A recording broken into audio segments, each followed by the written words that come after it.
all of you for your time and your attention. One of the things that Manfred's demonstrating is leadership and culture and the importance of culture. Yeah, so culture is really what glues a community together and bonds people over time. And it's one of the most important parts of being a leader in network marketing is to understand the importance of culture. Yeah, and we're going to talk a little bit today about what culture is, how to create culture, why culture is important, and most importantly, how to create a sustainable culture that will last month after month, year after year, decade after decade, and lifetime after lifetime. And of course, in network marketing, one of the key things that separates network marketing from other businesses is residual income, the kind of income that can last the rest of your life. Do the work once and get paid forever. And not only that, but it can go intergenerational. You can leave it to your children, your favorite charity, or your team. The point is that its culture is the glue that holds it all together. So what is this thing we're calling culture? Because it's quite amorphous. I mean, it doesn't, it doesn't have something you can point to and say that is culture. So my understanding is that it's something like a personality. So all of us have a personality, right? Each of us has our own individual values, beliefs, assumptions, experiences, how we were brought up, all of the things that make up the personality of who we are. So when we talk about team culture, it's like the personality of the team. So it is a combination of people's values and beliefs and how they show up in the world, how they show up as part of the team. So in some ways, it's kind of like the unwritten rules, if you will, that a group of people play by. And these are rules that, they're not even really verbalized most of the time, but it's how we are with each other and as an organization when we work together. And the thing to know here is that every group has a culture. As Krista said, it may be announced, it may be unannounced, but every group will have a culture. And people naturally gravitate toward a culture that aligns with their values and their goals, their visions in life. The thing is that the people who can actually craft a culture, they can announce, this is the culture we are aligned with. This is the tribe. These are the values. This is the vision. This is the way that you come in. This is the way you stay in. This is the way you leave.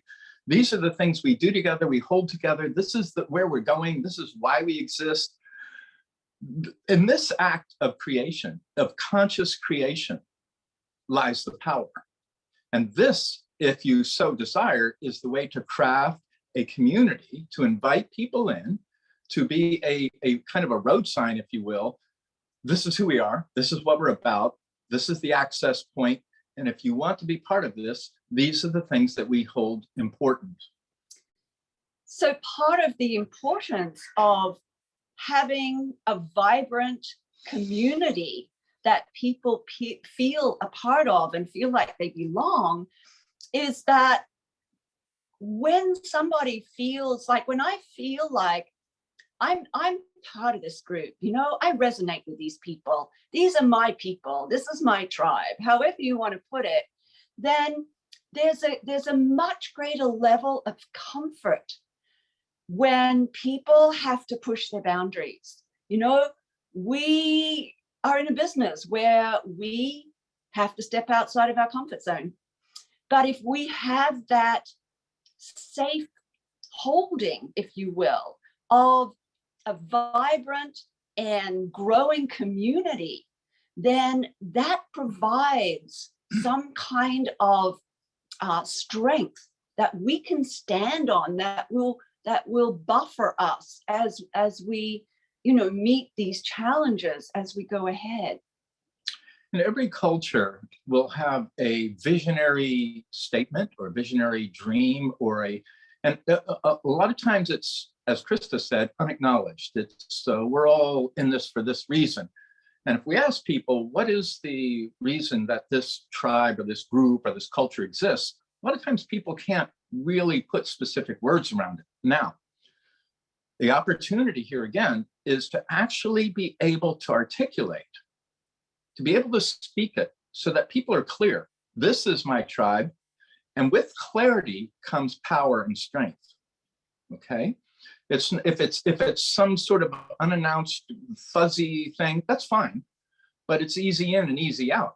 People can get in and they can leave because they can interpret it any way they want.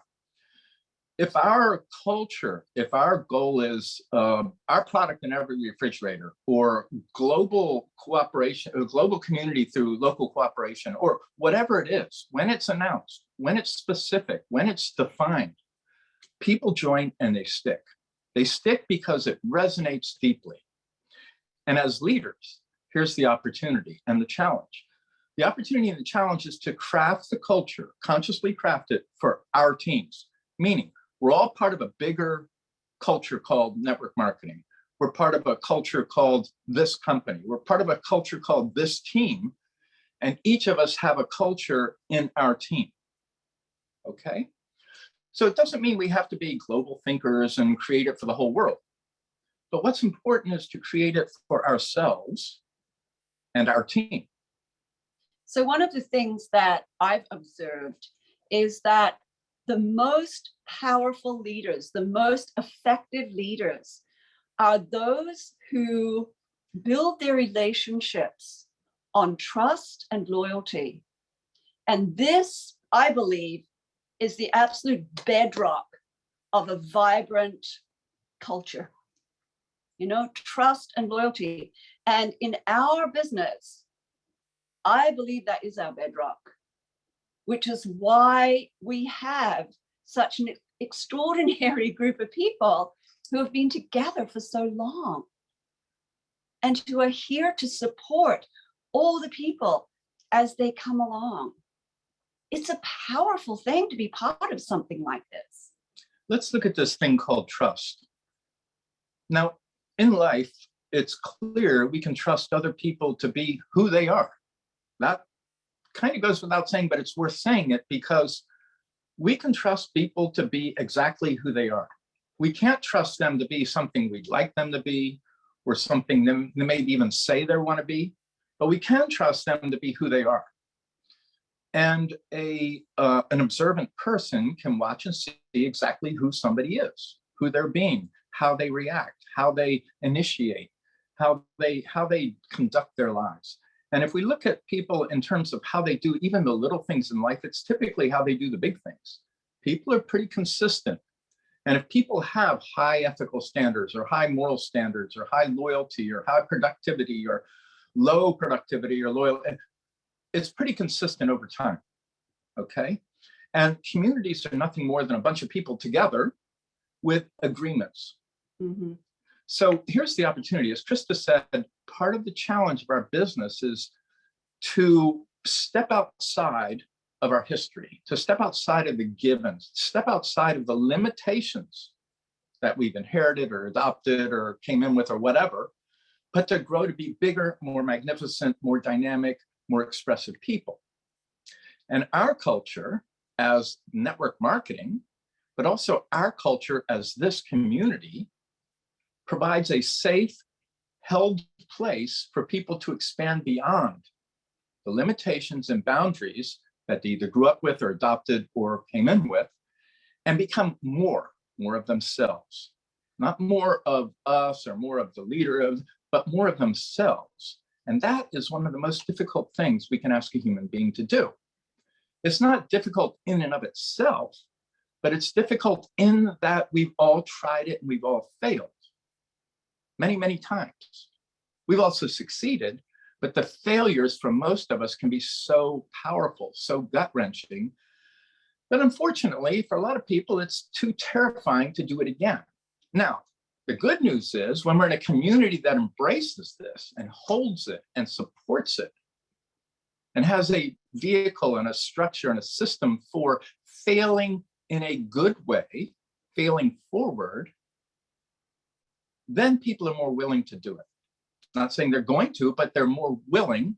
And what we've seen is they often will.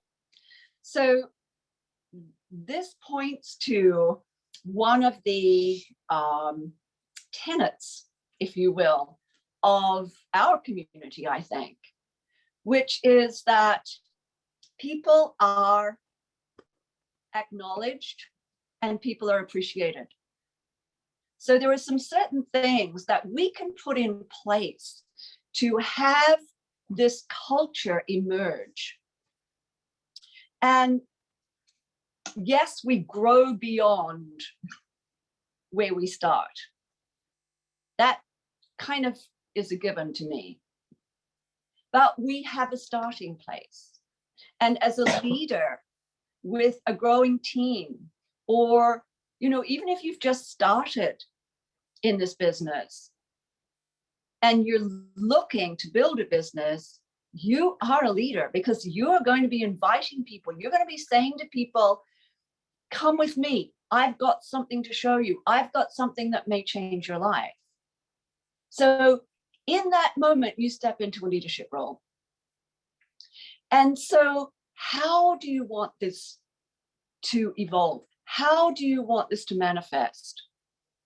And part of that is looking at some of these things, looking at some of your values, for instance. I mentioned trust and loyalty as two bedrock values for me. So one of the, I would say, important things is to look at what are your values, and to talk with people. If you have an organization already, if you have a team already, to talk with those people and find out, what are your values? Where do we meet here? Where's the common theme? Where are the common values? Because one of the most powerful things that we can do with a team is to create a team vision. Like, we have our own vision for ourselves, right? We have a vision for our business, for moving forward, for where we want to go, for what we want to create and achieve here. And every person that comes in is going to have that. However, we work as a team. And so to create a team vision is a powerful thing. And it's really a simple thing in a way. We've done wonderful exercises with teams to do this, where we ask people to brainstorm, what are your values? What would you love to see in a community that you're part of? And find all of the pieces that actually all of the team members can relate to, can hook into. And that becomes part of the template for your team vision. And then to take that vision and put it in a statement, a short but powerful and engaging statement, so that people know, this is what I can count on. This is what I can expect. This is what I'm being held to accountability in. And with that vision statement, or that mission statement, or that slogan, or whatever you want to call it, people then can align. We can align around this and build into it. And that brings up another piece of powerful leadership inside a culture, and that's the mentoring. That's bringing people in, bringing them in properly, and then actually bringing them along so that they embody and act into these values. And the values a lot of times can be unannounced. I mean, there are certain values that are announced, but other values that are kind of assumed, really, and unannounced. And part of the mentoring process is to help people find their pathway into the culture, through the culture, and emerge as leaders themselves. And this is one of the most critical parts of leadership, is actually creating layers and layers of leaders that are not clones of you, but leaders in their own right in your team. And there's a couple of reasons for this. Number one is that the strength comes in the diversity of leadership.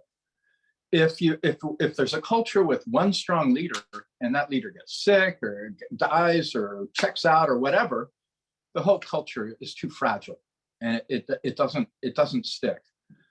It's also too linear and sterile, because if it's one person's vision, one person's energy, one person's dynamics, then it will only attract a small group of people. Where when there's layers and layers and layers of leadership, the attraction gets wider and wider and wider. There's plenty of places for people to plug in. And even more importantly, there's plenty of places for leaders to develop more profoundly, more skills, more power, more reach. And isn't that what we're after? And from a purely, I guess, selfish, if you will, business perspective, if you're the leader and the only leader, you'll never be able to slow down.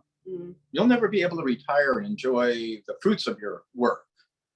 If done correctly, one of the most powerful things we can do is create enough leadership in our teams where we can be gone and we're not missed. I mean, we're missed, but we're not missed in the sense that we have to be there, all the gears stop turning, right? So this mentoring process is a whole discussion in itself. We've done a number of videos on this, trainings on this. You can access that through the team leadership if you want. But this mentoring process is the next step in the evolution of your leadership. And it starts, even if you're one person with one person in your team, you're still a leader and you're still in a mentoring role. And the sooner we get more conscious of leadership and the mentoring, the sooner that we empower that person to then have their own people and their own people and their own people, and we can have a large team. I saw a phrase recently that I really loved, and it's called gift culture. So we create a gift culture.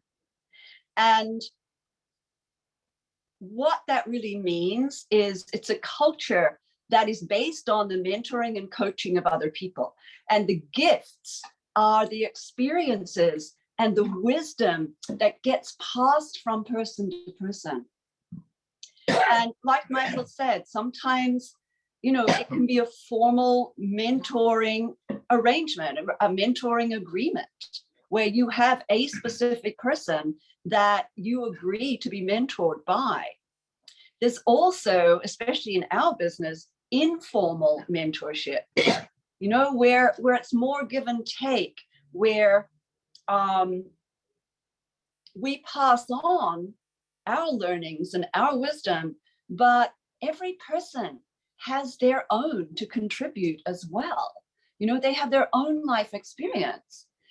And so there's this informal mentorship or coaching that happens as an organic part of building this business. And I love that. I love that interchange. I love that interaction between people, because that's part of, again, building another layer of culture and gluing that relationship, cementing that relationship, building the trust, building the loyalty, which is really what we need for long-term sustainability. I'd like to come back to this trust piece for a minute. And I said earlier that we can trust people to be who they are. And that's absolutely true. The important thing about trust, there's a dynamic in trust and a dynamic in leadership. And it's a leader-follower relationship or a trust-trust relationship, in that typically we will trust our leaders to lead us as long as we know that they have our best interests and they're representing that in the leadership process. If all they're representing is their own interest, trust falls away. The followers fall away. If the leader's just out for themselves, who wants to follow that? There's plenty of examples of that out there, and people rejecting them left, right, and center. It's one of the modern dilemmas. A lot of leaders that are non-leaders, they're just in it for themselves. And while that's not a bad thing, it's not a place where I would invest my life energy following someone. Now, if I know that they have my best interest and they're representing me, and they're out for my success, my benefit, as well as theirs, nothing wrong with their own, but it must include mine, then the follower dynamic is in place, that trust is there. Now, here's the thing. People who have this earlier dynamic I talked about, they're in it, it looks like they're in it for themselves. They may have never asked me or asked the people that are supposedly following them, what do you want? Mm-hmm. They may assume, oh, well, you want what I want. And they go like this, they go apart because that assumption may not be true. So it's important for us to know what our team wants from leadership. It's important to know what their goals are, what their dreams are, what their capacities are, what their willingness is. And all of this is part of the Getting Started Right program. One of the very first things we do is say, what are your goals? What do you want? How much are you willing to work? How much are you willing to invest? What are your resources? And this forms a part of the process where we as leaders, as mentors, get to know what they want. And if we're honestly cannot support what they want, then we have to cut it loose and say, well, sorry, I can't support that. In most cases, of course, we can support that and we know what they want. You see, sometimes it's so important to know what their goals are that I forget my own goals in service to their goals. Because one of the truths about this industry is if you help enough people get what they want, you'll get more than enough of what you want. Yep. It really is like that. So when we know what our people want and we work for them, we support them, we'll get all we want, not to worry. The trick, of course, is to not let success get in the way of that communication, to update regularly, to review with people, because goals change, capacities change, resources change, and find out. And if you haven't done this recently, get back with people and say, what do you want now? What's your next step? How can I help you? What resources are you going to bring? What are you committed to? What are you not willing to do? One of the key things in our business is called follow-up. And follow-up doesn't just happen when you prospect somebody. Follow-up doesn't just happen when they start drinking Body Balance. Follow-up happens right through the whole process. So like Michael said, follow up with the people in your organization. What is their next goal? What are their challenges? Get related on a deeper and deeper and deeper level with your people. Build that communication, build that bond with people. One of the things that I think we're very good at, actually, we as a big team, is acknowledgement. And people, we all need acknowledgement and we all need appreciation. We need both of those things. Acknowledgement is goal oriented. It's acknowledging something that has actually taken place, something that has been produced, something that somebody has done. That's acknowledgement. Appreciation is an ongoing thing. Appreciation is about the person. Who are you? Appreciating who that person is, appreciating when they come up against these challenges and they're still willing to hang in there. That appreciation goes such a long way with people. So again, we're building these, but this is all part of building a culture, all part of creating something that people feel a part of and feel like they want to be a part of. And this acknowledgement and recognition is key to this goal process. Krista mentioned it's a recognition of something that was either planned or announced and achieved. And it's important for us to, as I said earlier, to know what our people want, know what goals they have, know what their capacities, know what they're committed to, and acknowledging that is a critical component. It's not just when somebody reaches a rank, it's actually doing what they said they're going to do. Mm-hmm. And that in itself is also a form of recognition and acknowledging who they are as a human being. So done together, this is seamless. And it demonstrates a valuable component of leadership. See, people will follow a leader through some extraordinary things if they think that they're seen, if they believe that their values, their needs are maybe not the only thing the leader's after, but it's certainly taken into consideration and appreciated and acknowledged. And this is true with community values and again, ethics and morals and all that goes into it. And people feel when leaders, here's a piece now. This is really important. You don't want to miss this. As a leader, okay, we have to stand for these values. It's really important to have announced missions, announced values, announced vision. And I'll tell you why. It's because you, as a leader, whether it's a team of 1 or 100,000, will be held to account for the values of the community. You're going to be held accountable for it. Now, if it's unannounced, if these values are unacknowledged and they're fuzzy, and you might be held accountable for something that you don't even know about. They might be holding you accountable to something that's not part of the culture, but it's part of their thinking about the culture, right? So as a leader, it becomes important to, again, articulate, to say what it is we're up to, who we are, what we're about, why we do this, what are we acknowledging, what are we recognizing? And then as the leader, we're held to a higher standard. We have to be perhaps even more embodying these values. Because again, to follow a leader, I'll follow a leader, but they have to walk the talk. They have to stand for something and to be seen to be congruent. They have to be seen to honor those values. Mm. So part of this is, as a leader, is learning how to communicate effectively. Positive reinforcement, learning how you actually articulate what you want to say to somebody in a way that they can hear it. And sometimes that's a learning. If we've never had to do that before, that's a really huge piece, because clear communication that's really how the people interact when we first come together, right? It's how we communicate with people.